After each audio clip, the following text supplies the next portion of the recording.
నమస్తే అన్న. వస్తాయి. ఎలక్షన్స్ వస్తున్నాయి కదా, ఆంధ్రాకి నెక్స్ట్ సీఎంగా ఎవరు గెలిస్తే బాగుంటుంది?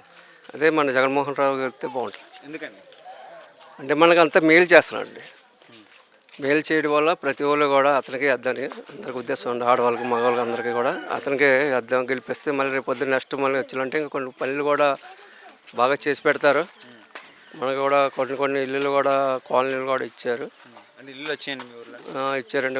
వాళ్ళు ఇచ్చిన కాలంలో ఇల్లు ఇచ్చారు. అంతా కట్టుకొని సుఖంగా అందరూ బాగున్నారు.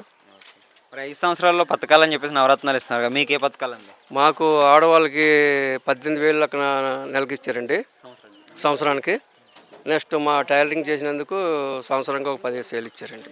ఎలా అనిపించింది? అంటే ఎలాంటి పథకాలు ఎప్పుడైనా చూసారు మీరు? ఇది ఎప్పుడు చూడలేదు. ప్రభుత్వం వచ్చిన కాడి నుంచి ఇదే ఫస్ట్ మనం చూడడం. అంతా బాగా చేసి పెడుతున్నాడండి.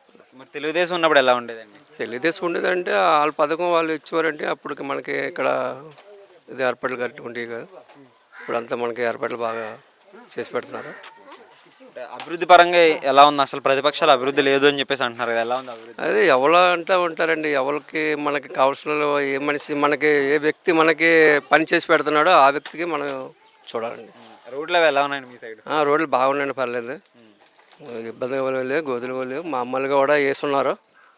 మనకి ఇబ్బంది పడి పని లేదు. ఏ లైట్ టైం అన్నా కూడా మన కళ్ళు మూసుకొని మామూలుగా బండి మీద పోవచ్చు, రావచ్చు. మరి ఫస్ట్ టైం సీఎంగా చేశారు కదా జగన్ గారు, ఎలా అనిపించింది ఆ నాన్నతో పోల్చుకుంటే?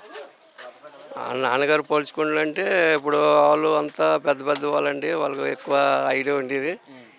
ఇతను కూడా వాళ్ళ నాన్నగారు చేసినప్పుడు చేస్తున్నారు. మరి నెక్స్ట్ చంద్రబాబు, పవన్ కళ్యాణ్ అలాగే బీజేపీ 3 పార్టీలు కలిసి వస్తున్నాయి కదా, జగన్ ఓడించగలుగుతారా? ఓడించగలంటే ఎలా అవుతుందండి? ఎవరు మేలు పని చేసి పెడతారు వాళ్ళే ఓటు వేయడం తప్పదండి. మీరు ఎవరు కొట్టేద్దాం అనుకుంటున్నారు? మనకు జగన్మోహన్ రెడ్డి ఓటు వేస్తాడు.